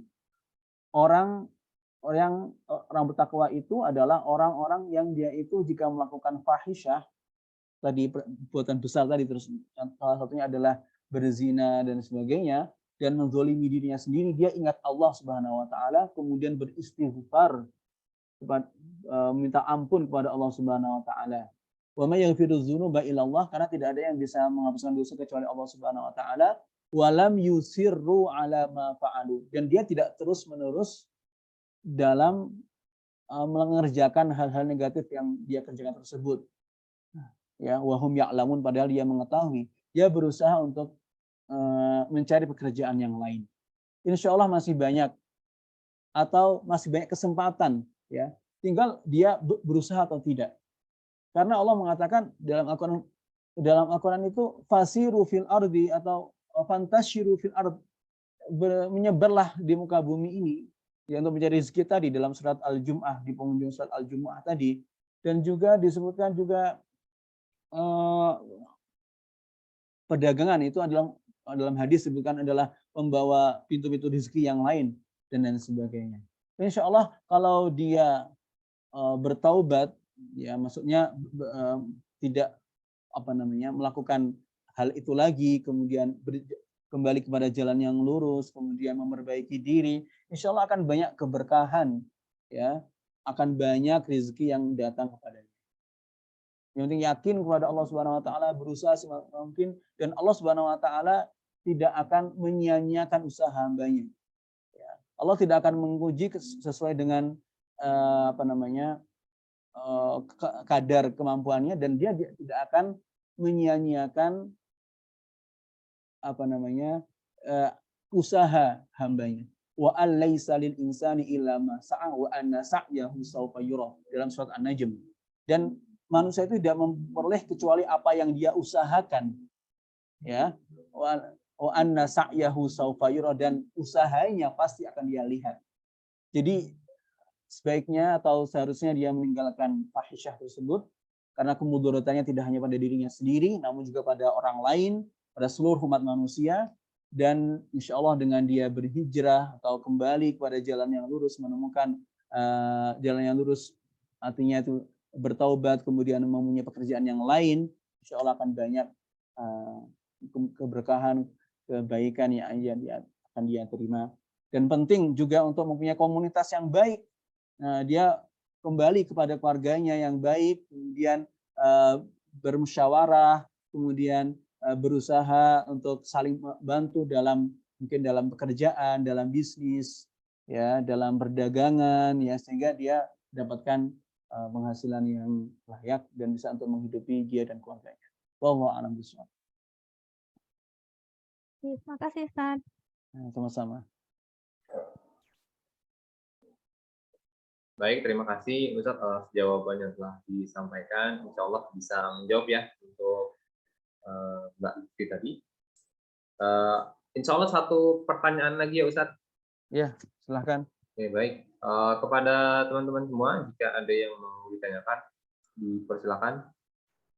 Kita punya satu kesempatan lagi untuk bertanya. Untuk teman-teman, dipersilakan. Bisa langsung menyalakan mikrofonnya saja. Jika ada yang ingin tanyakan.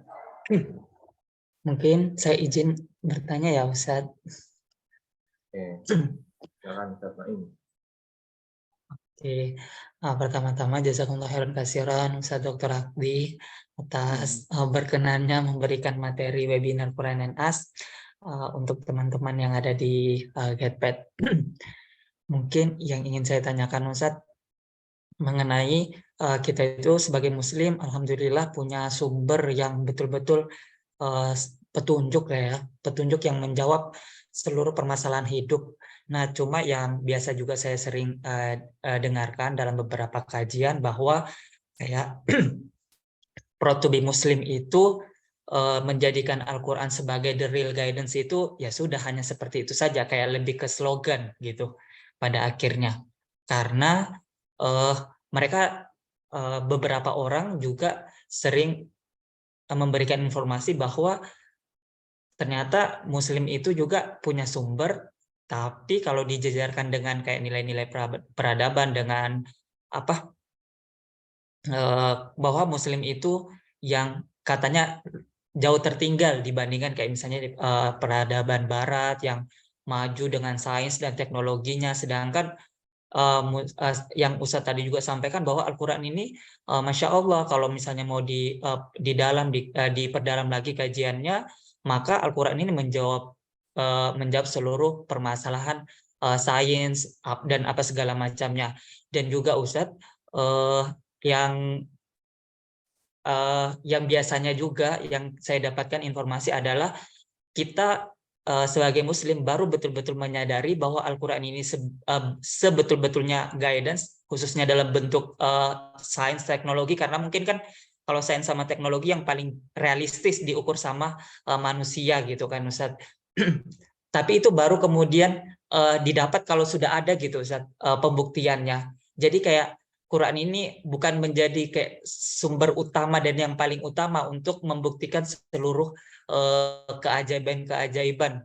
Nanti ada yang orang Barat dan bahkan orang Barat yang sebenarnya yang lebih banyak membuktikan hal tersebut. Baru kemudian oh iya ya kita ini ternyata punya Al-Quran yang ngejawab ini, yang ngejawab ini.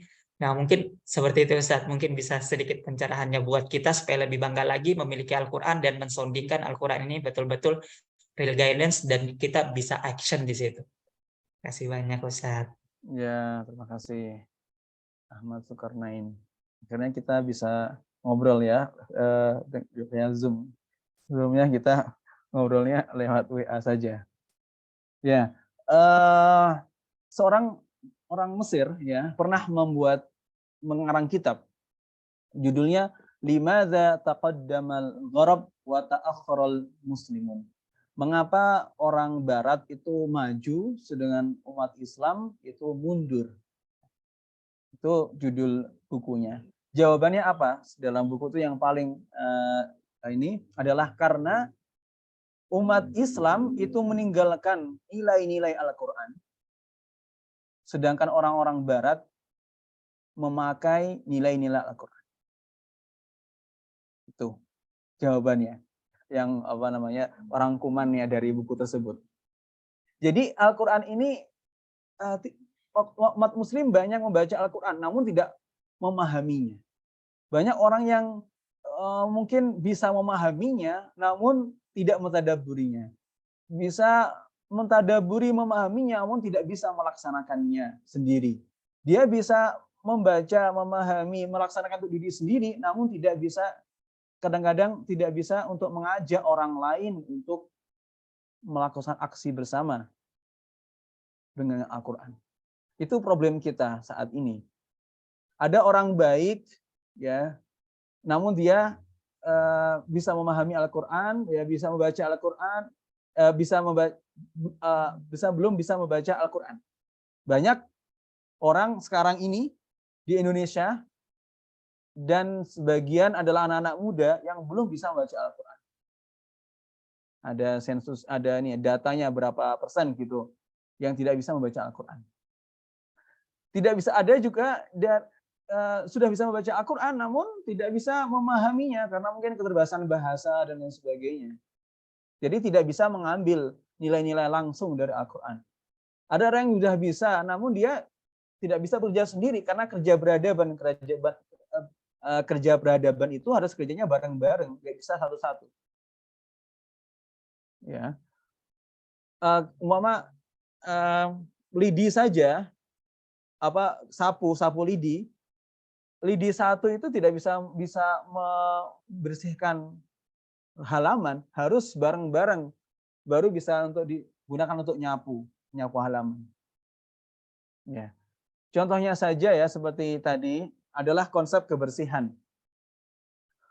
Dalam Al-Quran disebutkan innallaha yuhibbul tawabina wa yuhibbul mutatahhirin. Allah menyukai orang-orang yang membersihkan diri. Kemudian ada konsep-konsep kebersihan banyak di dalam Al-Quran seperti wudu, arahan untuk mandi, kemudian tayamum itu sebenarnya untuk kita menjaga kebersihan. Namun di negara-negara Islam saja yang makan mayoritas Islam itu individu masing-masing itu sangat sulit untuk menjaga kebersihan. Contohnya yang paling simpel ya. Namun kalau kita lihat di negara-negara maju, mungkin di Eropa ya, itu mereka lebih hormat atau lebih bisa menjaga kebersihan tersebut. Ya, di dalam di Jepang umpamanya atau di yang negara maju lain sangat memperhatikan kebersihan, tidak membuang sampah sembarangan. Ketika ada kotoran langsung dibersihkan ya. Kemudian menjaga fasilitas umum dengan baik, tidak mencoret-coret dan sebagainya. Kalau di negara-negara yang mayoritas Islam ya lil asaf atau sangat disayangkan hal itu bisa terjadi. Ya, tidak hanya di Indonesia saja ya, di Mesir, di Arab Saudi, di Qatar dan sebagainya yang notabene mayoritas Muslim. Maka perlu ya kita untuk kembali isi Al-Quran dengan sebaik-baiknya, melakukan aksi nyata, ya, tidak hanya slogan-slogan saja, tidak hanya cuman ngomong kayak gini, saya ngomong dengan antum seperti ini, tidak. Lalu kita perlu aksi nyata, kita mencontohkan ini loh kebersihan yang baik, memproduksi karya ilmiah atau ini loh karya-karya kami seperti itu. Dan ini bukan kerja individu karena ini kerja berhadapan. Kalau kerja berhadapan itu perlu banyak orang, perlu sistem, perlu dukungan dari segala pihak, dari pemerintahnya, ya, dari ulamanya, ya, dari segala hal perlu kerjasama. Ketika dulu Islam jaya dengan peradabannya itu di zamannya Abbasiyah, dalam Umayyah, ya, dalam sejarah Khulafaur Rasyidin, itu mereka kolektif kerja bareng-bareng karena pemerintah adalah ulama juga. Akhirnya para ulama mempunyai program-program pemerintahan dan pemerintah mempunyai program-program keulamaan, saling bersinergi, ya. Ada namanya kalau dalam zamannya Maimun, Abbasiyah itu mereka menerjemahkan buku-buku filsafat barat, ya, terjemahkan ke bahasa Arab, kemudian dikembangkan dalam diskursus keilmuan Islam, usul fikih, ilmu mantik dan lain sebagainya. Nah, itu memang harus ada kerja bareng, ada sinergi, dan itu adalah kerja peradaban. Dan ini ya bersumber dari Al-Quran juga, ya. Makanya tadi saya bilang di awal bahwa Al-Quran dapat menggerakkan mereka untuk bisa membangun peradaban yang baik, karena dalam Al-Quran banyak sekali anjuran untuk berpikir, anjuran-anjuran untuk tadi menerapkan sistem yang baik, ya, kemudian kebersihan, keamanan, kemaslahatan, ya, menggunakan ilmu dengan semestinya, ya, tidak rakus, tidak korupsi, tidak dan membuat kerusakan di muka bumi dan lain sebagainya. Kalau seandainya semua umat Islam yang saat ini menerapkan isi Al-Quran, maka kita menjadi peradaban yang paling tinggi, ya.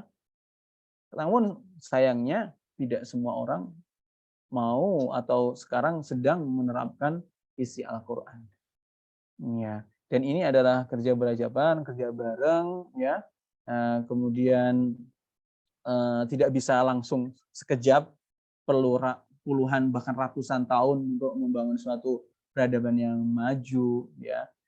Dan perkembangan sains dan teknologi ini sebenarnya menjadi peluang kita untuk berinovasi, peluang kita untuk kembali atau menghadirkan Al-Qur'an di dalam sains-sains tersebut. Memang ada ayat-ayat yang dia itu mengkonfirmasi atau menguatkan temuan sains. Dan itu ya memang belum kita, orang umat Islam sendiri ya belum belum sadar, kecuali sudah ada ilmuwan yang barat atau ilmuwan yang lain yang sudah menemukannya. Dan ini memang suatu hal yang wajar. Karena apa? Karena sains dan teknologi itu hal-hal yang juz'iyat, suatu cabang yang dia itu yang sangat detail, ya, dan cabang-cabangnya sangat banyak sekali. Sedangkan Al-Qur'an adalah kitab petunjuk, bukan kitab sains. Tidak semua sains ada di dalam Al-Qur'an. Tidak semua rumus-rumus, ya, kemudian penemuan-penemuan ulama sains ada di dalam Al-Qur'an. Karena adalah dia tuh kitab petunjuk, sifatnya global. Sifatnya itu mendorong, menstimulus, ya, kemudian memberikan pijakan. Karena dia itu kitab pedoman, kitab petunjuk. Bayangkan kalau Al-Qur'an kitab sains yang dia itu mencakup seluruh penemuan yang ada di seluruh dunia ini, maka tebalnya itu seberapa? Bisa tebalnya itu satu dunia ini, dari Indonesia ke Arab Saudi, tebal Al-Qur'an. Namun Al-Qur'an enggak seperti itu. Al-Qur'an adalah kitab petunjuk yang bersifat global, ya. Dia itu, dan di dalamnya tidak menyangkup penemuan-penemuan atau hasil terbaru, namun bersifat global, bersifat menguatkan, mendorong, ya, sehingga ya bisa jadi penemuan dulu baru ada, kemudian orang Muslim baru ngeh ini ternyata ada di dalam Al-Qur'an umpamanya. Nah, sifat Al-Qur'an yang dia itu isyarat-isyarat yang lain, yaitu bisa untuk menjadi dorongan kita untuk kembali mengembangkan sains, mengembangkan keilmuan, ya. Umpama tadi zuharul fasadu fil bari wal bahri bima kasabat aydin nasi liyudhiqahum ba'dalladzi amilu la'allahum yarji'un. Sesungguhnya banyak sekali kerusakan di muka bumi, di laut dan di darat akibat dari perbuatan manusia. Kemudian adanya bencana itu untuk mereka bisa merasakan apa hasil daripada yang mereka kerjakan. Ayat ini bisa mendorong, menstimulus para ahli untuk bagaimana mencegah bahaya, mencegah bencana tersebut, yaitu dengan mengurangi aktivitas atau perbuatan-perbuatan manusia yang menjurus kepada bencana tersebut. Ya, umpama ahli dalam mungkin tata kota, ya, tata kelola air, ya, ketika biar nggak banjir itu gimana sih? Jakarta bisa nggak banjir itu apa? Nah, bisa Al-Qur'an ayat ini menjadi inspirasi, yaitu dengan mengurangi aktivitas manusia yang menyebabkan hal itu, ya, karena memang sumber dari kerusakan ini, sumber dari bencana ini adalah memang perbuatan manusia, ya. Itu salah satu contohnya bagaimana Al-Qur'an bisa mendorong, menstimulus, dan tidak semuanya ini adalah hasil dari temuan sains, karena memang Al-Qur'an bukanlah kitab sains. Al-Qur'an adalah kitab petunjuk, pedoman bagi umat manusia sepanjang zaman, ya, sifatnya global, ya. Dari global itu kita terjemahkan kepada apa yang kita hadapi saat ini, ya, permasalahan-permasalahan yang kita hadapi, kemudian perkembangan sains dan teknologi yang kita hadapi. Nah, dengan begitu kita tidak lupa terhadap Allah Subhanahu wa taala, tidak lupa terhadap siapa yang menciptakan kehidupan ini, tidak lupa bagaimana seharusnya kita berbuat, ya. Kalau seandainya tanpa peringatan dari Al-Qur'an, bisa jadi manusia selalu rakus, ya. Selalu rakus, tamak, mengeksploitasi alam dengan sebanyak-banyaknya hanya untuk cuan, hanya untuk mendapatkan keuntungan duniawi saja. Padahal Allah Subhanahu wa taala mengatakan bahwa ya kita harus menjadi pemimpin, menjaga kehidupan ini, menjaga kehidupan ini dengan sebaik-baiknya, tidak rakus dan lain sebagainya. Wallahu a'lam bishawab. Jazakumullah khairan katsiran Ustaz. Waalaikumsalam.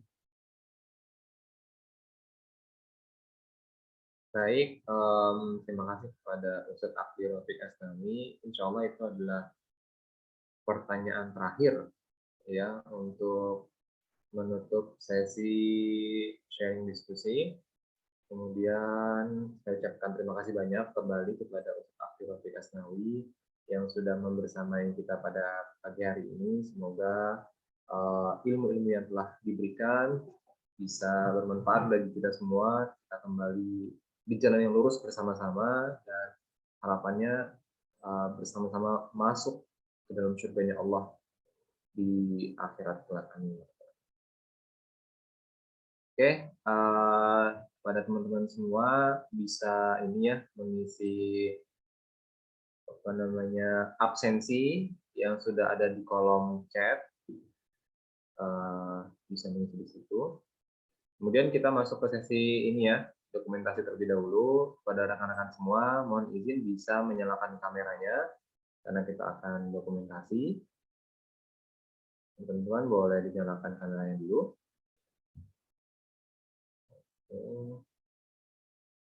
Oke. Kita hitung, ya, tolong operator ya. Oke, 1, 2, 3. Oke, teman ketiga, 1, 2, 3.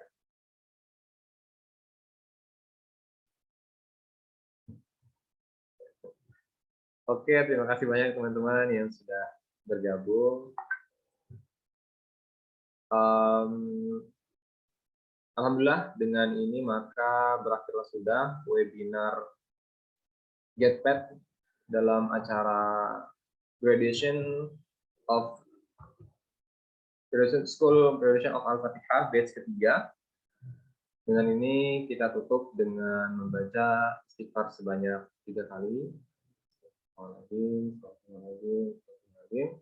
Dan membaca doa kafaratul majelis. Subhanakallahumma wabihamdik asyhadu an la ilaha illa anta astaghfiruka wa atubu ilaik. Dan kita sempurnakan dengan membaca hamdan alhamdulillahirabbil alamin.